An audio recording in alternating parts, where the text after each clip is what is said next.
A las muy buenas, señoras, señores, chicos y chicas, pasen y vean. Esto es, he hecho el sonido onomatopéyico antes de lo habitual, porque normalmente lo hago cuando hago. Aquí verán que pone www.lavisita.com y quien ha puesto este scroll, que es la palabra técnica que recibe cuando aparece un grafismo debajo de un servidor, es don Guillermo Willy, que es el responsable técnico de que todo esto salga estupendamente bien y maravilloso y llegue a cada uno, iba a decir de sus casas, pero como ahora la televisión se consume de manera muy diversa y muy variada, ya solamente en Estados Unidos hay un 3% de personas que ven la televisión o que ven los programas de televisión a través de los teléfonos móviles, y de ahí que gran parte de los teléfonos móviles, si ustedes se dan cuenta, tienen un tamaño bastante potente, ¿no? Parecen auténticas pequeñas pantallas de televisión. Bueno, pues don Guillermo es el encargado de la técnica de este programa que, como bien sabéis todos ustedes vosotros, alardea de ser uno de los más veteranos en la historia de la televisión en este país, con casi 19 años ininterrumpidos. Se lo damos desde aquí a la gente de Tele Bilbao, a la gente de Tele Vitoria y también a la gente de Tele Donostia. Y también, como no podríamos olvidarnos de esa gente que a través de ese maravilloso y apasionante mundo que son las redes nos sigue.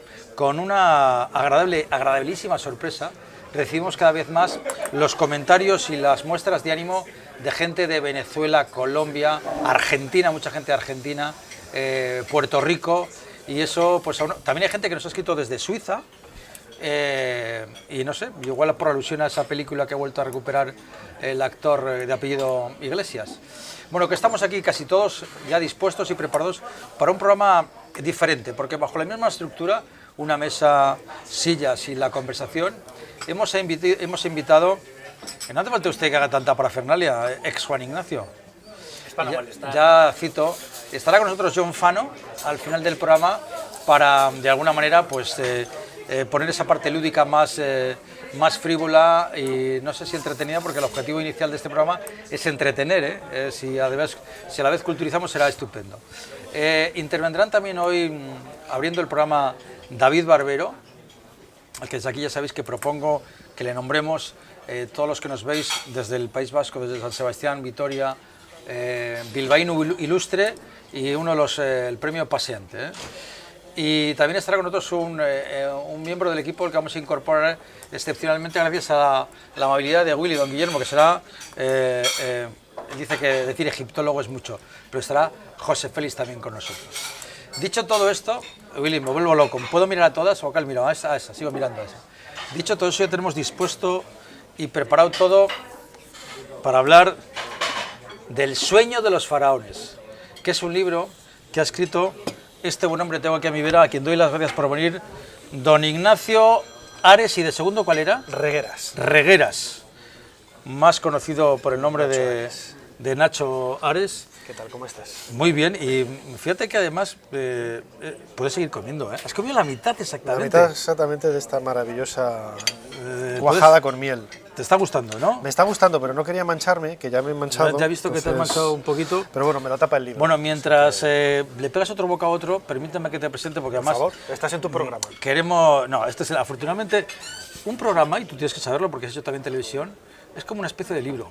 Cuando ya lo escribes, ya deja de ser tuyo y pasa a ser de la gente que lo disfruta es lo bonito que tiene la televisión. Lo comparte. Sí, o sea, que yo además durante una época, ya sé que me enrollo mucho, David, pero los primeros años del programa, creo que el primero y el segundo año, hacía programas que me gustaban a mí, ¿no? Traía a la gente, a los músicos me gustaban, y de repente un día me di cuenta efectivamente de que, supongo que fruto de la ignorancia y de la osadía, dije, es que yo no puedo hacer programas, tengo que hacer programas para la gente que me ve, para esa gente que de alguna manera te da un feedback y te da una especie de respuesta que te hace que te anime, y que esa especie de ego que tiene presentar un programa de televisión, esa vanidad, te recree. Y entonces, yo creo que ya, afortunadamente, ya desde muchos años, tengo que creerme el invitado del programa, pero fundamentalmente presumo de que hago un programa para la gente que nos ve. Muy bien. Dicho todo esto, mientras come, y Willy enfoca a otro, quiero presentarte a las muy buenas. Hola. Don David Barbero Pérez. Hola. Al que agradezco que haya venido. Avíseme usted y yo otro día me vengo con... No, pero el contraste está bien. ¿Está bien? Hombre, la variedad es uno de los elementos esenciales. Le veo elegante. Hoy con corbata, es que Egipto y los misterios de Egipto, y la novela Tiene pues está merece bien. sus respetos. Merece sus respetos, y por lo tanto Pajarita Yo, es adecuada. avíseme usted y yo me tengo con Pajarita esa que me regaló. Vale. Y así de alguna manera vamos conjuntados. Tenemos al invitado del medio y ya está. Don David Barbero, para aquellos que no sepan, además de ser uno de los fundadores de la Euskal Telebista, gracias a él tenemos televisión autonómica, a él y a un equipo de personas. Gracias a él disponemos... ¿Ahí? Willy, la cámara engorda 5 kilos. Gracias a él tenemos un periódico que se llama Aldeia. Gracias a él hay universidad de periodismo en el País Vasco, porque de todos estos proyectos que les hablo fue uno de los principales promotores. Y no hemos nombrado mucho, porque podemos hablar con David de muchas cosas, no hemos nombrado ese proyecto en el que está también implicado, iba a decir empalmado, pero no, implicado, que es la creación de la Escuela Superior de Arte Dramático. Sí, ¿No, ¿no es así? Sí. Bueno, podríamos hablar de tantas cosas. Y hay otro proyecto que te diré dentro de poco. ¿Cuál es? Bueno, y la tertulia escena siglo XXI que tiene... Hay otro proyecto que te diré dentro de poco. Háganmelo bien, porque ponemos la palabra exclusiva, como hacen las televisiones de copete. Sí. Exclusiva, David Barbero. Hay otro proyecto que te lo dirá dentro de poco. Dentro de poco. Sí. Vale, pues para que no se me acumule el trabajo, agradezco una vez más, David, que estés aquí hoy con nosotros. Y si lo agradecía a Nacho, una cosa que yo valoro mucho, que es el tiempo de las personas. Bien. Podría haber decidido estar con otros sitios, pero está con nosotros. Y como valoro el tiempo, no quiero intervenir más. Con ello, y vamos directamente. Yo voy a entrar directamente con la novela de El sueño de los faraones. Yo creo, a mi juicio, y converso contigo, me parece que satisface tanto a las personas que busquen en la novela una intriga que desde el principio y hasta el final, y después comentamos ese desde el principio hasta el final, como a los investigadores de Egipto que se encuentran con investigaciones dentro de la novela extraordinarias, concretas, precisas y documentadas. Es cierto, o sea, un poco la intención de la novela, como bien decías tú al principio, no es tanto escribir para mí, sino escribir para mucha gente, compartir tus conocimientos, tu pasión, en este caso mi pasión por el Antiguo Egipto, pues con el mayor número de personas posible. Y dentro de ese espectro, que es muy amplio, hay efectivamente gente que conoce más o menos Egipto. Y es curioso cómo, por ejemplo, la historia del descubrimiento del cassette de momias reales, una tumba muy importante en Deir el-Bahri, en Egipto, es una historia muy conocida, del año 1881. Sin embargo, pues quizá el gran público no lo conoce, ¿no? Y a lo largo de la novela, a lo largo de las novelas que yo suelo escribir, siempre incluyo esos guiños para que la gente más avezada en el mundo de la egiptología pues se percate no solamente en la fisonomía de los personajes, en el perfil de los personajes, etcétera, detalles que son realmente curiosos y que solamente el avezado, como decía ahora, en la cultura egiptológica es capaz de percatarse, ¿no? Pero la mayor parte de personas disfrutarán de igual forma de esa historia de ladrones de tumbas, del tráfico negro de antigüedades, de la pasión, de la aventura. Que no es un libro solo para egiptólogos. No, ni mucho menos. Y además, te decía, de principio al final, el principio del principio de la novela, ya tenemos a Ahmed, que va a buscar a su cabra. Y cuando va a buscar a su cabra se encuentra ya con la... ¿no? Sí, es una... Fíjate, el descubrimiento de la tumba de Deir el-Bahri, la número 320, no se sabe realmente cómo aparece. Se sabe que la familia Abderrasul da con ella en algún momento del año 1874-75, yo he cogido el 74 por elegir una fecha, y se da de bruces precisamente con eso, con un pozo en medio de la nada, que da acceso a una galería enorme de más de 70 metros, llena, repleta de ataúdes, de momias, de sarcófagos, de tesoros, pero no tesoros dorados, tesoros de oro, como lo podemos imaginar, sino información muy valiosa para los arqueólogos. Esta familia lo que hace es pasar al mercado de antigüedades piezas pequeñas, para que los primeros turistas que visitaban Egipto se llevaran esos recuerdos. Eran los objetos más preciados, ¿no? Y lo más llamativo de todo es cómo los arqueólogos se percatan de la presencia de estas piezas y descubren, por ejemplo, como esta pieza que tengo yo aquí. Esto es una réplica. Se hace la Willy. Esta es una réplica de un usepti, que es una figurilla funeraria que sustituía al difunto en el más allá, con un texto en el que aparece el nombre de la reina, la poseedora, Genut Tawi, y claro, ven los arqueólogos que ha aparecido estas piezas en el mercado. Déjala aquí para que Willy la apoye. Apóyala Sí, ahí. sí. ¿La ves ahí bien, Willy? Así podemos compartirlo. Bueno, a mí en la narración en cuanto a la novela, y en el comienzo del comienzo, está Ahmed, ahí entra por la cabra y ve los ojos, ¿eh? Y está ahí con los ojos, está pendiente, va a buscar la cabra, ve que está coja de la caída, pero los ojos. Los ojos de la antorcha que llevaba el árabe Ahmed en la mano y cómo iba tirilando la luz en esa galería angosta, estrecha, llena de escombros.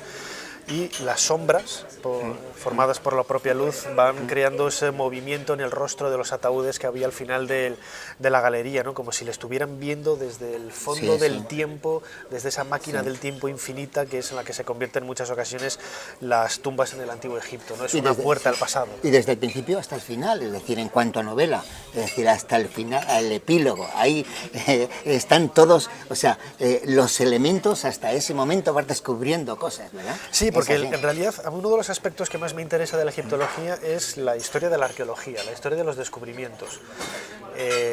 Lógicamente yo siempre me defino como egiptoloco más que egiptólogo y tengo un conocimiento muy grande, ¿no? de su historia, de los textos, etc.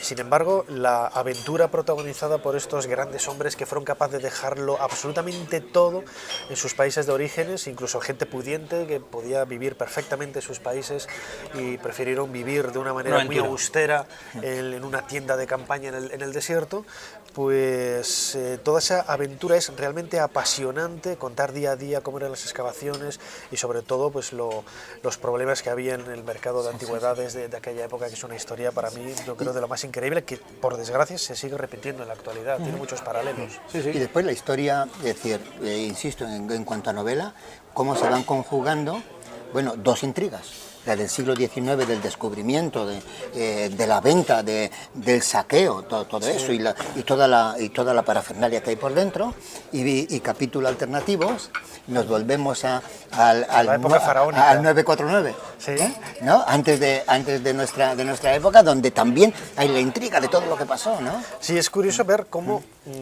hay muchos paralelos en lo que es la parte faraónica hacia el año 1000 antes de nuestra era, la dinastía 21, el tercer periodo intermedio, uno de los más desconocidos por los egiptólogos, y luego la historia del siglo XIX, y vemos paralelos muy grandes.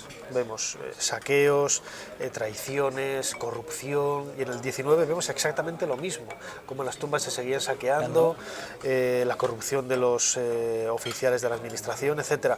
Y como también en época faraónica, siempre tenemos la idea de la época de esplendor de los faraones, pues también había saqueos de tumbas, precisamente pues, en épocas de crisis como la que estamos viviendo ahora, donde los sacerdotes, los propios sacerdotes del gran templo de Amón en Karnak, pues conocían la ubicación de esas tumbas e iban a saquearlas para hacerse con los tesoros de oro y venderlos y sacarse un dinero extra. Porque no hemos dicho muchos, los que no son egiptólogos o torpes como yo, parte del encanto de estas tumbas es que antiguamente en Egipto, cuando enterraban a la gente, la enterraban con todas sus posesiones y todas sus riquezas. Sí, había un poco la idea de trascendencia hacia el más allá, Como ¿no? había vida más allá de... Efectivamente. Se llevaban con todo lo... Hacer ese viaje durante toda la eternidad con todo el material, con todo el acopio de conocimiento, de la familia, también eran enterrados en el mismo lugar para vivir juntos, vivir entre comillas, en ese más allá. Y esa es la razón por la que, por ejemplo, se repetían y se hacían, mejor dicho, se representaban sobre las paredes escenas de la vida cotidiana, no por decorar o por ese concepto contemporáneo del arte por el arte, que es algo griego. Ellos representaban escenas de la vida cotidiana sobre las paredes para que de forma mágica esa representación se perpetuara en el tiempo durante toda la eternidad. Como una fotografía, tener un recuerdo. Tenerlo plasmado. Permíteme hacer un paréntesis. Yo sé Antes de que le hagas el paréntesis, te hago una pregunta, David. Bien. ¿Cuántas frases has subrayado de este libro? Sí, o tú no eres No, subrayar. no subrayo. Tú no subrayas. Vale, ya está. subrayo. Perdóname. Pero sí que vuelvo. Ah, vale. Sí. No, Sí yo que, soy sí que de vez en cuando hay un elemento que te dice, sí, esto en el capítulo no sé qué, y lo buscas porque es una referencia. Pero yo sé que en esta entrevista, que va a ser larga, se va a hablar muy especialmente de Egipto y de todos tus libros de Egipto, que son muchísimos, y de la anterior novela, que es la tumba perdida. Pero permíteme hacer otro paréntesis, porque tú también, además de esta investigación exhaustiva y muy larga y con muchos libros sobre Egipto, también investigas y has investigado sobre otros puntos, momentos de la historia que también. Y uno de ellos es el siglo de oro español, Felipe II y sobre todo una señora extraordinaria que es la princesa de Éboli. Doña Ana de Mendoza y de la Cerda, una mujer que fue la esposa de Ruy Gómez de Silva, el secretario más importante de Felipe II, que por desgracia no tiene ni un solo libro en castellano. Es muy triste que la única Todo se los ha llevado investigación... ella. Culpa de los historiadores. Que todo se los ha llevado ella. La única investigación seria que se ha hecho de Ruy Gómez de Silva es una tesis doctoral publicada en Estados Unidos de un americano, pero una mujer que lo tuvo prácticamente todo, la amistad, el amor, dicen algunos, de Felipe II, fue, como decía ahora, la esposa del secretario más importante. A pesar de seguramente muchos de los que nos están viendo ahora la recordarán por esos retratos del 16 y del 17 donde aparece con el parche sobre el ojo derecho.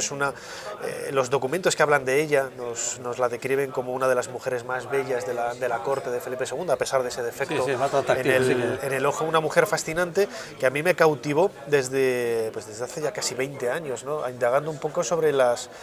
Es curioso cómo derivé yo en la princesa de Éboli, porque todo vino precisamente hablando de Christopher Marlowe, de Shakespeare, que son personajes ese es el otro punto, ¿no? Pasionantes. El siglo de oro español y digamos, los isabelinos y el teatro isabelino en Inglaterra.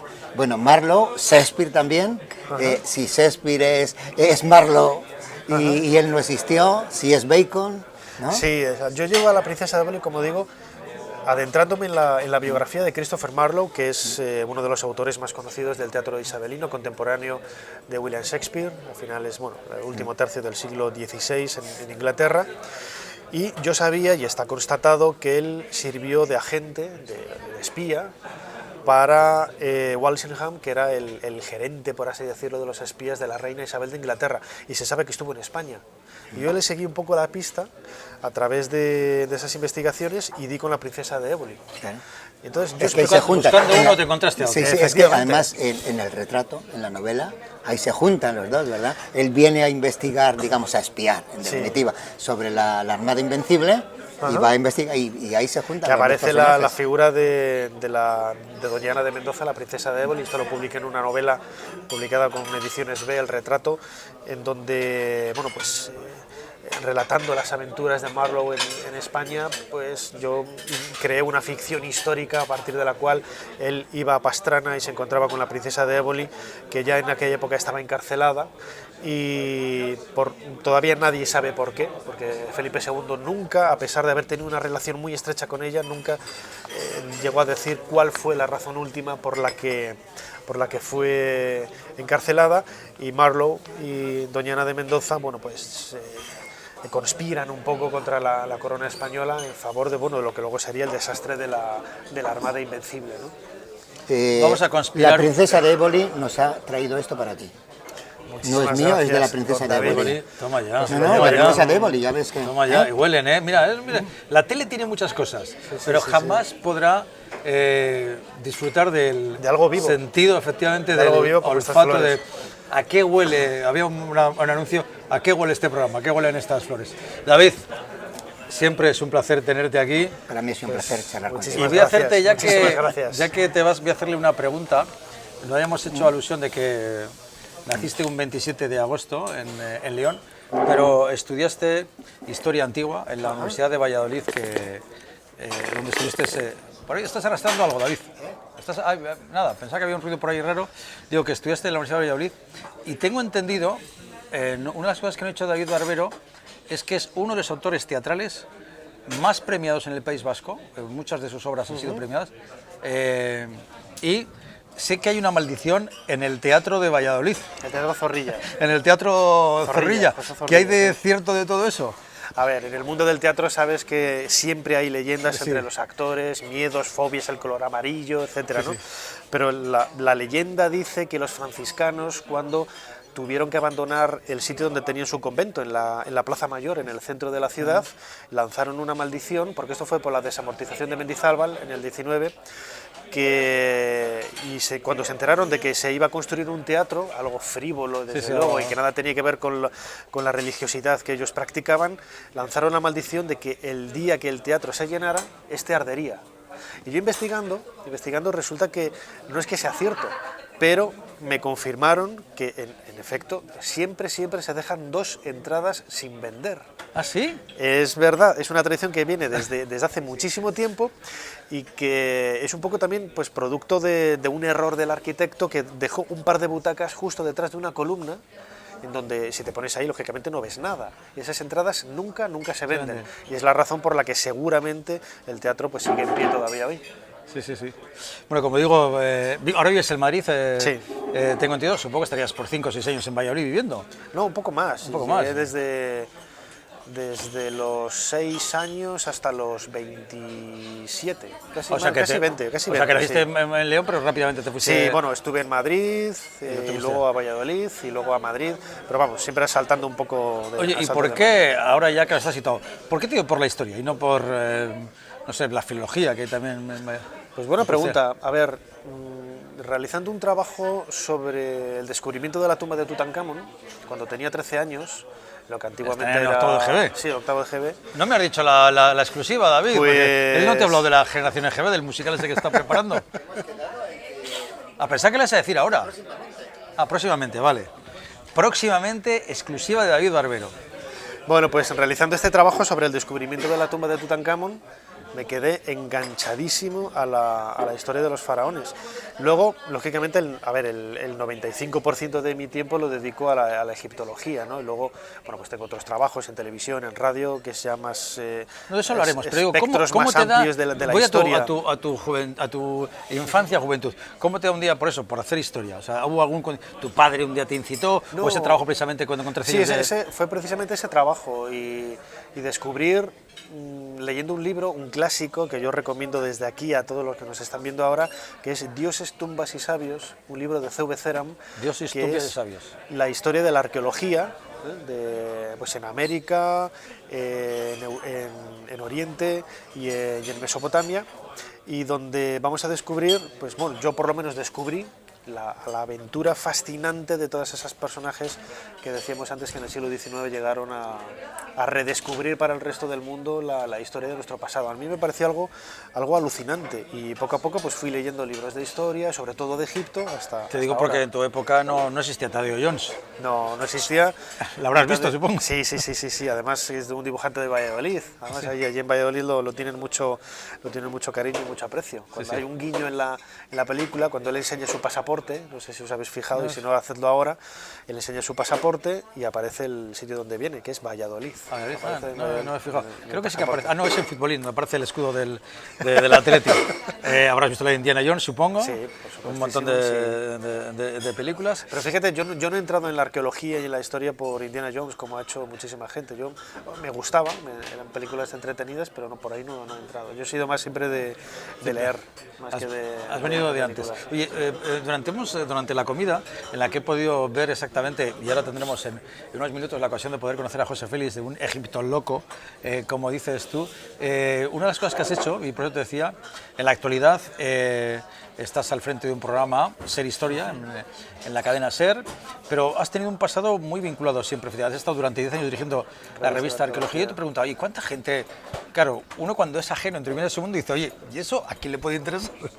Pero A mucha gente, o sea, y prueba de ello es que no solamente ahora el programa de radio, cuando se habla de historia o arqueología, parece que han cambiado un poco las tornas, ¿no? Pero cada vez interesa a más gente y Revista de Arqueología fue en su momento desapareció hace 2 años, en 2012, una revista casi de culto, con una tirada relativamente pequeña, con muchas suscripciones, tanto de bibliotecas como de gente que coleccionaba la revista, por la cantidad de fotografías en color que había, y que en muchas ocasiones era la única manera de que muchos arqueólogos pudieran publicar, porque las revistas de los departamentos están muy constreñidas y ya sabemos cómo van las mafias de las universidades, etcétera, y era muy difícil sacar artículos de investigación. Dar a luz cosas, trabajos que... Efectivamente, y bueno, se pedía un poco que se abriera el espectro a la hora de redactar los textos hacia algo más divulgativo, no tan científico, pero durante un montón de años, casi 3 décadas, estuvo funcionando muy bien.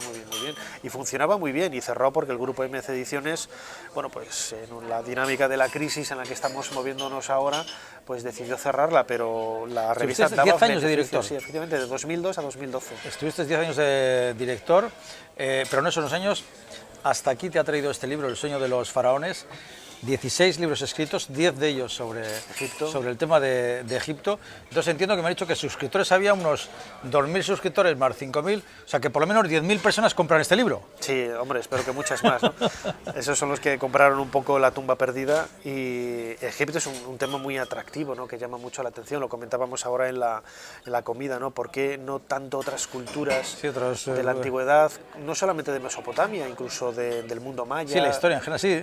Que hay muy poca literatura de ficción escrita sobre los mayas, pero Egipto hay mucha oferta, pero también porque hay muchísima demanda, que es quizá lo más llamativo. Pero por eso decía, este libro es para egiptolocos y para no egiptolocos. Es para todo el mundo, o sea, siempre escribo partiendo de la idea, al igual que los programas de radio, de la televisión, siempre escribo y hago mi trabajo pensando que el que está leyendo, el que está recibiendo la información no tiene en absoluto ni idea tiene vinculación de nada, ¿no? O sea, a veces puedo ser un poco pesado con fechas o con, no tanto fechas sino contornos cronológicos. Sí, con contextualizar, situar en el... contextualizar, como bien dices, pero yo creo que es un libro para todo el mundo y que va a disfrutar no solamente el neófito, sino también el especialista.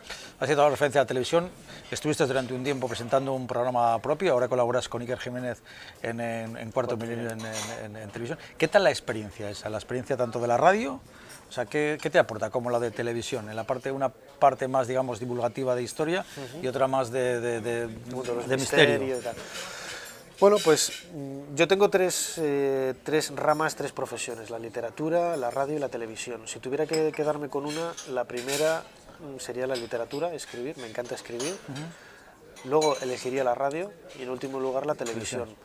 ¿Y el cine no te atenta? Porque no, una de las cosas que no me gusta nada el cine. Pero digo, unas cosas que se quejan normalmente es que las películas de cine están muy poco documentadas, sí, o sea, es cierto, no recurren a personajes con cierto. Conocimiento como puedes ser tú. Es cierto, por ejemplo, películas como La momia, de la Universal, la última que salió hace más de 10 años, tenía muy buenos asesores, egiptólogos, pero no les hicieron ni puñetero caso. Es increíble, ¿no? Y luego salían unos errores históricos muy gordos, ¿no?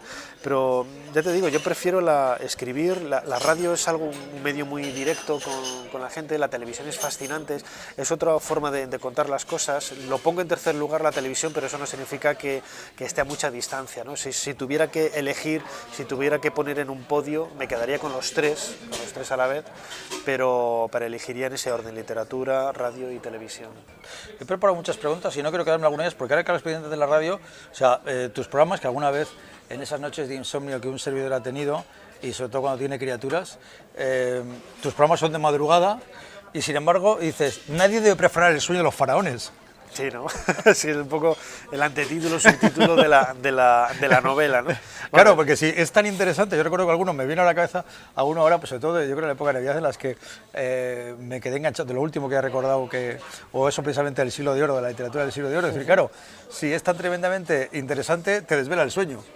Sí, bueno, a ver, el horario de Ser Historia está pensando un poco también para... Luego sé que hay una reposición por la... Sí, o sea, luego hay reposiciones, sobre todo ahora en la actualidad con los podcasts, sí, que puedes las descargas de internet, es muy fácil acceder a ellos. Muy fácil acceder a ellos, ¿no? Aún así te sorprenderías la cantidad de gente, de miles de personas que nos siguen en directo. El último EGM nos daban 120.000 oyentes, que a mí me parece una burrada. Una barbaridad. Una burrada. Un sábado a las 4 de la mañana. Aquí nos están viendo cerca de unos... no llega a 40.000 y ya es el recopón de la baraja. Y luego con las descargas, que siempre en iTunes, en ebooks, las propias descargas de la cadena SER, estamos de los primeros, pues eso te da el pálpito para pensar... El pulso, un poco ver qué tipo de... Efectivamente, el tipo de gente, de gente que te sigue. Y sobre todo el interés que generan este tipo de temas de historia, arqueología, arte, de divulgación, literatura, museos, cine, porque en el programa y en la radio hablamos un poco de todo, siempre con el hilo conductor de la historia, pero son muchos los espectros que se pueden tocar, ¿no? Alrededor. Oye, cuando uno, envuelto en esas tres ramas que he hecho, escribe un libro, ¿el objetivo que persigues cuál es? ¿Ganar dinero? No, ¿ligar más? Si yo viviera de la literatura, yo vivo de otros trabajos, ¿no? Pero sí que es cierto que es satisfactorio en el sentido de que te permite llegar a mucha gente, porque la literatura, la gente que lee tus libros es diferente a la gente que te ve en televisión y diferente a la que te escucha en la radio, ¿no? Un poco el conjunto de todos ellos pues es la gente que al final te acaba siguiendo, ¿no? pero tampoco soy ambicioso ni tengo grandes pretensiones a la hora de plantearme el Sí, de éxito trascender como pretendían de los... un libro, claro. O sea, no, yo lo primero es divertirme, disfrutar. Si me pagan, pues mejor, ¿no? Y la verdad es que no me quejo. ¿Cuánto cuesta este libro? ¿Cuánto? ¿Cuánto cuesta? 19,90 creo que es. 19,90. 19,90, 20 euros. Y a mí me parece caro, pero bueno, es el precio de mercado, Te iba a decir que te voy a presentar, pero no. Quiero que tú me presentes a la persona que se va a sentar con nosotros